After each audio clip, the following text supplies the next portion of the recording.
नमस्कार साथियों, मैं रमेश सिंह चंदेल एडवोकेट। कल यानी 16 जनवरी 2025 से बिहार के सभी न्यायिक कर्मचारी, सिविल कोर्ट में कार्यरत सभी कर्मचारी, चाहे वह ग्रुप सी लेवल के हो चाहे डी लेवल के हो, समस्त कर्मचारी स्ट्राइक कर रहे हैं वेतन विसंगति को दूर करने के लिए। इसलिए न्यायिक कार्य लगभग बाधित रहेगा। न्यायिक कार्य कुछ नहीं होगा, कुछ भी नहीं होगा, कोर्ट खुला रहेगा। तो साथियों, मैं यह वीडियो इसलिए बना रहा हूं कि आप लोग अपने अधिवक्ता महोदय को बेवजह परेशान नहीं करेंगे, क्योंकि कोर्ट में न्यायिक कर्मचारी ही हड़ताल पर रहेगा तो काम कौन करेगा। अब इस तरह के स्ट्राइक तो होते रहते हैं, कभी टीचर्स स्ट्राइक करते हैं, कभी कर्मचारी स्ट्राइक करते हैं, और सभी का मांग होता है कि उनको वेतन अधिक से अधिक मिले। और हम लोग इस बात के लिए चुप रह जाते हैं कि चलो सरकार से उनकी मांगे हैं। लेकिन मैं इस वीडियो के माध्यम से बताना चाहता हूं कि नुकसान किसका होता है। नुकसान हमेशा गरीब गुरबा लोगों का होता है, जो गरीब होते हैं, जो लाचार होते हैं, जो न्यायार्थी है, चाहे किसी प्रकार के जो पीड़ित है, उनको नुकसान होता है। मैं तो कहता हूं कि रुक जाओ, मैं तो कहता हूं कि देश के समस्त वे लोग जिनका आज भी सैलरी 9,000 है, 8,000 है, जो प्राइवेट क्षेत्र में काम करते हैं, सभी मेरिटोरियस है। ऐसा कोई बात नहीं है कि भारत देश में मेरिट पर ही नौकरी होता है।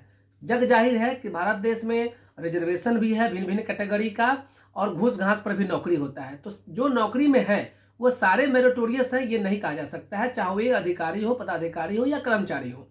तो जो प्राइवेट क्षेत्र में कार्यरत है वे भी मेरिटोरियस हैं। जो सब्जी बेच रहे हैं उनके पास भी मेरिट है।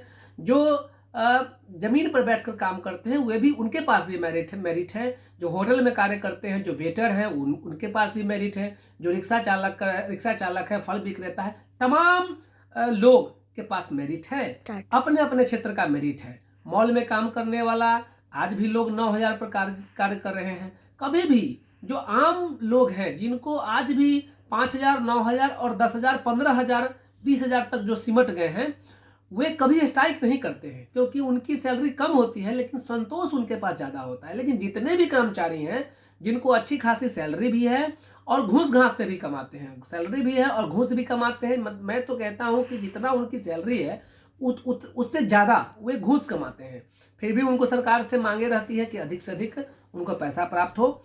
लेकिन सरकार कौन है? हम लोग ये सोचकर चुप बैठ जाए कि सरकार कौन है। सरकार तो चलो भाई, सरकार है जिसको हम वोट देते हैं। जी नहीं, सरकार हम लोग चयन करते हैं, और सरकार हम लोगों के पैसे से ही सरकार बनती है, हम लोगों के वोट से सरकार बनता है।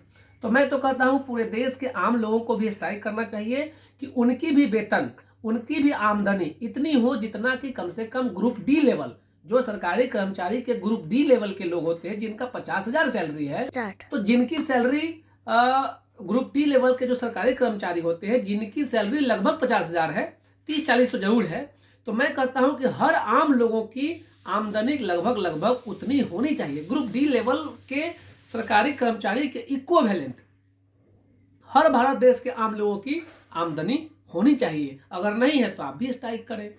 तो साथियों, फिर से मैं अंत में कहता हूं कि कल से न्यायिक कार्य बाधित रहेगा। वकील साहब पर अनावश्यक दबाव मत बनाएं, बेफजूल की प्रश्न कि अब क्या होगा, बच्चा बीमार है, जेल में तबीयत खराब है, मेरा खाना नहीं है, कमाने वाला कोई नहीं है। वकील साहब क्या कर सकते हैं? कभी न्यायालय में छुट्टी, कभी न्यायाधीश की छुट्टी, कभी स्ट्राइक है, तो वकील साहब इसमें कुछ नहीं कर सकते हैं। कोर्ट खुला रहेगा तभी तो हम कुछ ना कुछ करेंगे। ऐसे तो जैसा आप है वैसा हम हैं। धन्यवाद।